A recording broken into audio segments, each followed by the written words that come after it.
The night holds a different kind of silence. It's not empty, but full of things unseen, unheard, just waiting. When the world sleeps, other things awaken. Some stories are best told when the sun is long gone, when the only light is the moon, if you're lucky. These are 3 such stories. They come from the deepest hours, the dead of night, when logic fades and primal fear takes hold. Listen closely. The dark has ears. It was just after 3 a.m. Sarah was home alone, her parents away for the weekend. A storm raged outside, the wind howling like something alive. She was trying to sleep, but the old house groaned and creaked. Then she heard it. A distinct thud from the attic directly above her bedroom. Not the house settling, not the wind. This was heavy, deliberate, like something had been dropped. Her heart hammered against her ribs. She told herself it was just the storm, maybe a branch hitting the roof. But the sound was inside. Minutes later, another sound, a dragging noise, slow, scraping across the floorboards overhead.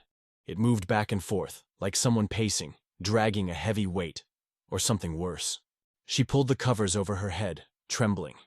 She lay there for what felt like hours, listening to the rhythmic scrape above. It stopped just before dawn. When her parents returned, she told them. They checked the attic. Nothing was out of place. No signs of entry, no disturbed dust, no heavy objects moved, just empty space. But Sarah knew what she had heard.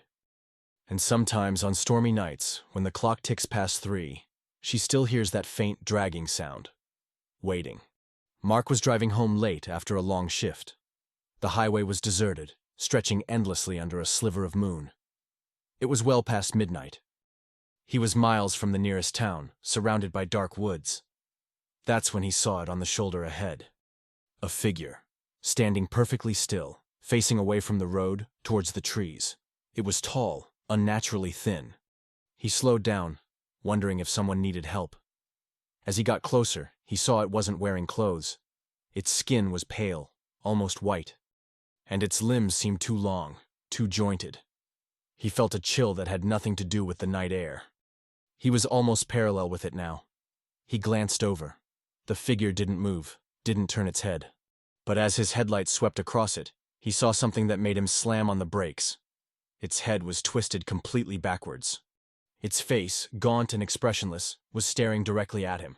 Its eyes were wide, black voids. He didn't hesitate. He floored the gas pedal, speeding away, his eyes fixed on the road ahead. He didn't look in the rearview mirror. He drove straight home, locked every door and window. He never stopped on a deserted road again. He never told anyone what he saw staring back at him from the dark. Emily lived in a small apartment building. One night, around 2 a.m., she was woken by a sound. A soft, persistent knocking at her front door. Knock, knock, knock. It was too late for visitors. She lived alone. Her neighbors were quiet people. She froze in bed, listening. It stopped. She sighed, thinking maybe she'd imagined it. Then it started again, louder this time, more insistent. Knock, knock, knock, knock. She crept out of bed and tiptoed to the door. She peered through the peephole. Nothing. The hallway was empty. The dim light from the stairwell showed only the opposite wall and the floor. Her hand was shaking as she backed away. Who would knock like that and then disappear? She stood there in the dark apartment, listening. Silence. A heavy, watchful silence. Just as she started to feel a sliver of relief, a new sound came, not from the door. It came from her bedroom wall, the one shared with the apartment next door. Knock, knock, knock. It was the same rhythm, the same soft, persistent sound. But it was coming from inside the building, from the other side of her wall. She didn't sleep the rest of the night. The knocking didn't return, but the feeling of being watched, of something being just on the other side, never left. She moved out a month later.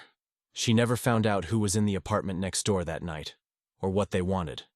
The dead of night is a fragile time. The veil between worlds feels thin. Things that belong in the shadows sometimes reach out. These stories are unsettling because they feel possible. They happen when you're most vulnerable, alone in the dark. They remind us that sometimes, the scariest things aren't monsters under the bed. They're the things that knock at your door, or stand by the road, or wait in the quiet spaces above you. So when the sun sets and the world goes quiet, listen carefully. You never know what might be listening back.